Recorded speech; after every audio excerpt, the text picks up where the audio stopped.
આજે તો અમે અમારા પ્લોટ પર કરાયું બોરિંગ. સવારમાં આવી ગઈ હતી ગાડી.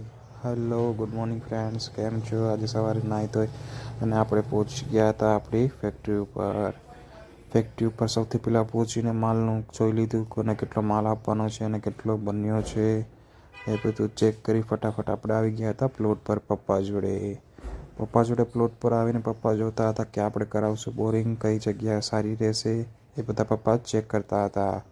એ પછી એક લોકેશન ફાઇનલ કરી દીધી બોરિંગ માટે અને આવી ગઈ હતી ફટાફટ બોરિંગની બધી ગાડીઓ. અને બોરિંગની ગાડી જેવી જ આવી તેવી તરત તેમને લોકેશન ફાઇનલ કરીને લેવલ મેચ કરીને કામ કરી દીધું શરૂ. એ પછી તમારા બધાની કૃપાથી અને ભગવાનની દયાથી ખૂબ જ બધું પાણી થયું એ પણ તમે જોઈ શકો છો. અને કોમેન્ટમાં પણ જણાવી દેજો પાણી કેટલું થયું છે, સારું થયું છે કે નહીં. અને આવો નવો બ્લોગ જો લાઇક, શેર, સબસ્ક્રાઈબ અને કોમેન્ટ જરૂર કરી દેજો.